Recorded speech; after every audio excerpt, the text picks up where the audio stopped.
ప్రధానంగా ఒకటి చర్చించుకోవాల్సిన విషయం ఏంటంటే దేవుడి మీదే ఆటలాడడం రాజకీయ నాయకులకి ఈ మధ్య కాలంలో దేవుడి మీద కాదండి, భక్తుల మీద కూడా ఆడుతున్నారండి.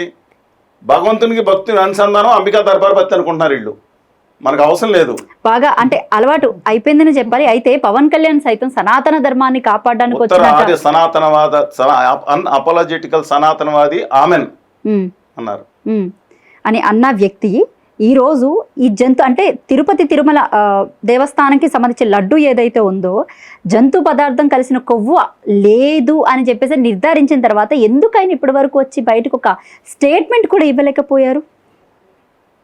మీరు హరిప్రసాద్ గారిని కానీ, కళ్యాణ్ బాబుని గారిని కానీ, కందులు దుర్గేష్ గారిని కానీ, నాదెళ్ల మనోహర్ గారిని అడగాలి. నన్ను అడిగితే నేనేం చెప్తానండి, కాల్ డైవర్షన్ నెంబర్ కావాలంటే ఫోన్ నెంబర్ ఇస్తాను, మీరేమో ఆ నెంబర్కి డైవర్ట్ చేస్తే ఆప్ కతారమే కృపయా ప్రతీక్ష కీజియే, మీరు క్యూలో ఉన్నారు దయచేసి వేచి ఉండండి వస్తుంది, వేచి ఉన్న తర్వాత మీరు మాట్లాడండి.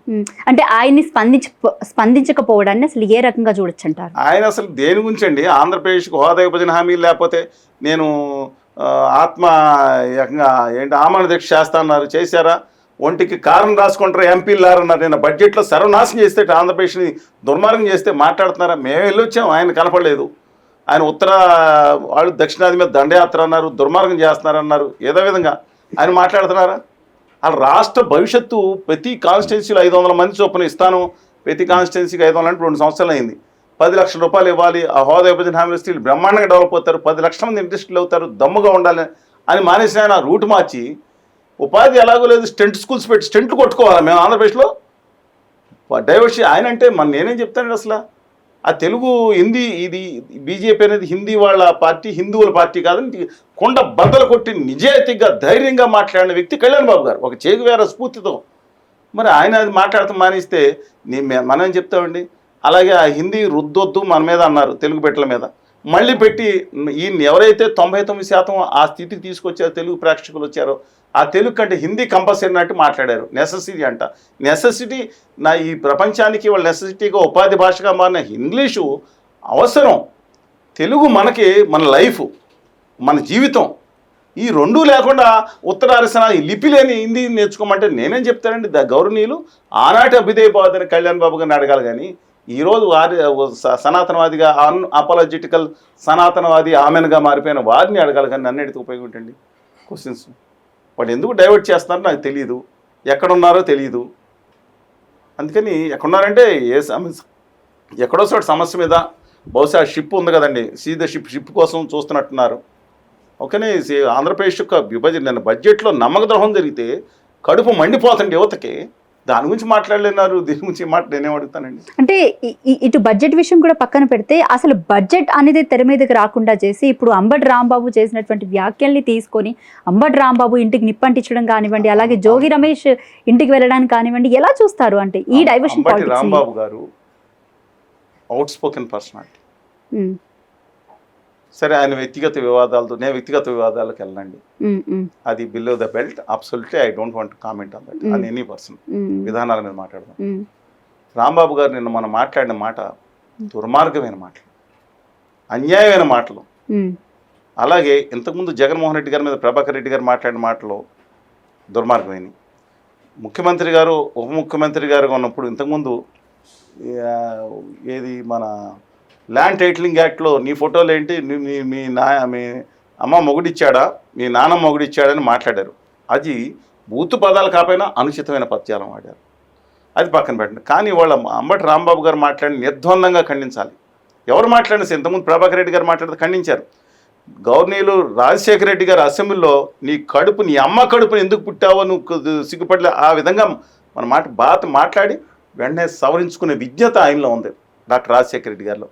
వీళ్ళకేమైందండి? వాళ్ళ అంబటి రాంబాబు ఇప్పుడు నేను అడుగుతున్నాను, వీళ్ళు ఒకళ్ళగా చాలాసార్లు చూశాను. ఈ కింద కామెంట్లు చేసే బ్యాచ్ ఉంది, వీళ్ళకి అంటే అసభ్యంగా చేసేవాడు సిగ్గు ఉంటే వీళ్ళు మొగాళ్ళ కింద ఫీల్ అవుతున్నారు కదా. మొగాళ్ళ వీళ్ళు మొగాళ్ళండి. తల్లి పేరు మీద మహిళల మీద తిట్టే సన్నాసి బ్యాచ్, ఒక దగులుబాజీ బ్యాచ్ అనే ముద్ర ఇస్తే తప్ప వీళ్ళ మీద తల్లి పేరుతో బుద్ధులు పెడతారండి.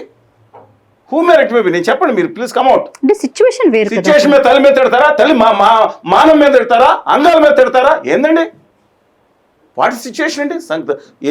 ప్రతిపక్ష సినిమాలో విజయశాంతి గారు ఏం మాట్లాడారు? అది స్థానం ఏంట్రా, నువ్వు పుట్టిన స్థానం రా, ఏం మాట్లాడుతున్నావు? టీ కృష్ణ గారు అద్భుతమైన సాంగ్, ఎంత ఉత్తేజితం చేసి ఎంతమంది విద్యార్థులు కళ్ళు తెరిపించింది. ఇవాళ ఒక రాష్ట్ర ముఖ్యమంత్రిని పట్టుకుని ఆ రోజు తెలుగుదేశం అధికార ప్రతినిధి, తర్వాత ఆయన చూపించారు కదా కటరాజుకు మిగతా అంతా.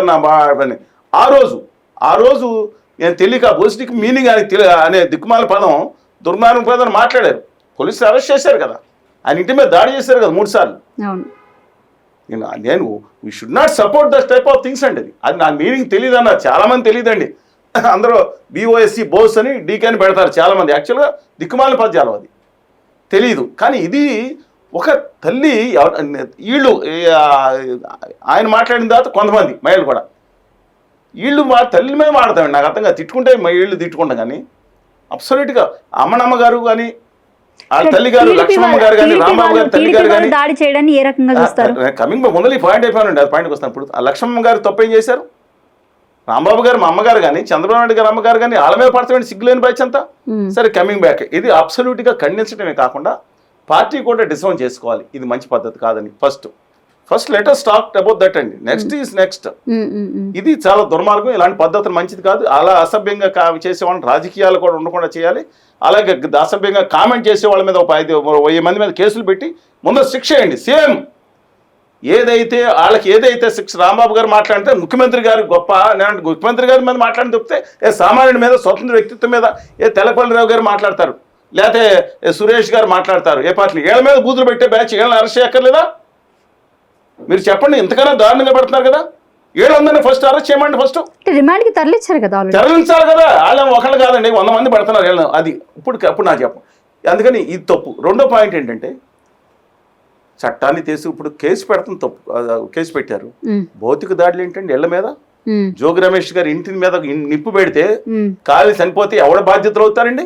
ఇంత దుర్మార్గంగా చట్టాన్ని చేతుల్లో తీసుకుని దుర్వినియోగపరిచినందుకు తప్పనిసరిగా రాష్ట్ర ప్రభుత్వం, ఇందాక వాళ్ళు ఎలక్షన్ చెప్పాలన్నా రాష్ట్ర ప్రభుత్వం బయటకు వచ్చి తప్పు జరిగింది, తన అడ్మినిస్ట్రేషన్లో ఫెయిల్ అయిపోయింది విషయం, దాన్ని ప్రోత్సహించేటట్టు ఉండటం అనేది తప్పు అని చెప్పి ఖచ్చితంగా క్షమాపణ చెప్పడం కాకుండా వాళ్ళ మీద కేసులు పెట్టాలి. ఏంటంటే భౌతిక దాడి ఏంటండి? నేను రాంబాబు గారిని కొట్టారని రాశారు వాళ్ళ పేపర్లో. బుర్ర ఏమనుకుంటారండి వీళ్ళు? అసలు చట్టాన్ని చేతిలో తీసుకుంటే రేపు నాలుగు కూడా తీసుకుంటారు రేపొద్దున. అంటే అప్పుడు కూడా చేసిన తప్పే. ఎవరిని భౌతిక దాడి చేసే అధికారం ఎవరు ఇచ్చారు? పట్టాభి గారి మీద రఘురామకృష్ణరాజు గారు ఎవరు చెప్పండి నాకు. Who is he? Deputy speaker. ఇంతకుముందు మన లోక్సభ ఎంపీ, మా ఎంపీగా ఉన్నారు ఆయన. ఆయన నేను కూడా నమ్మలేదు, ఆయన తీసుకుని కొట్టారు, అసలు చేతులు ఎత్తి బయటకు కొట్టారు, కాళ్ళు ఎత్తి కొట్టారు. ఇవాళ రాంబాబు గారిని కూడా కాళ్ళు ఎడదీసి కొట్టారు అంటున్నారు. వెరీ అన్ఫార్చునేట్ అని చెప్తున్నప్పుడు. అప్పుడు ఏదైతే రఘురామకృష్ణరాజు గారి మీద జరిగిందో, లేదా చంద్రబాబు నాయుడు ఇంటి మీద దాడి జరిగినప్పుడు జగన్మోహన్ రెడ్డి గారు ఏమన్నారు? ప్రజల్లో బీపీ వచ్చినట్టుంది, ఎవరిని తిడితే బీపీ వస్తే అలా చేశారు. ఆయనకి వాళ్ళు మాట్లాడారు. ఇలాంటి మా సపోర్ట్ చేసిన మాట్లాడకూడదు. మేము ఆ రోజు ఖండించాం, ఈ రోజు ఖండిస్తున్నాం.